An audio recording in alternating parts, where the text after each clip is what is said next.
सोलरगढ़ का साम्राज्य सूखे की चपेट में है।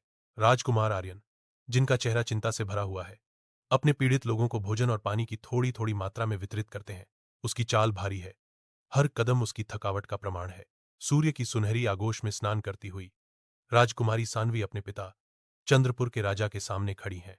प्राचीन महल उनके पीछे मंडराता है, जो उसकी जोशीली दलील का मौन गवाह है।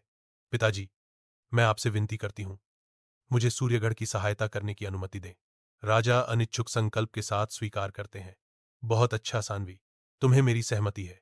सानवी सोलर फोर्ट पहुंचती है। उसकी दृढ़ता स्पष्ट है, क्योंकि वह सहायता चाहती है। सानवी की आवाज उद्देश्य से गूंजती है। मैं यहां आपकी मदद करने आई हूं, राजकुमार आर्यन। आर्यन जवाब देता है। उसकी आवाज में कृतज्ञता का भाव है। स्वागत है, राजकुमारी सानवी। मैं आपकी सहायता के लिए आभारी हूं। उसकी पार में आर्यन जवाब देता है। उनकी आंखें मिलती हैं और उनके बीच एक मौन, अनकही स्नेह की चिंगारी उठती है। चंद्रपुर में राजा का क्रोध भड़क उठता है। उनका चेहरा गुस्से से जल रहा है, क्योंकि उनके हाथ मुट्ठियों में कस जाते हैं।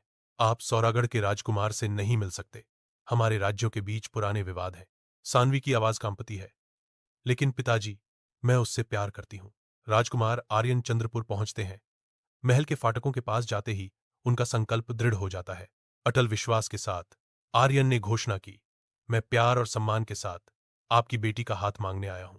आर्यन ने अपनी बात जारी रखते हुए कहा, उसकी आवाज ईमानदारी से गूंज रही थी, मुझे राज्य नहीं चाहिए, सिर्फ सानवी चाहिए। सोलरगढ़ और चंद्रपुर के बीच आर्यन और सानवी का विवाह भव्य रूप से संपन्न होता है। दोनों राज्यों के लोग बेरोक खुशी के साथ इस मिलन का जश्न मनाते हैं। आर्यन और सानवी संयुक्त रूप से सोलारगढ़ पर शासन करते हैं।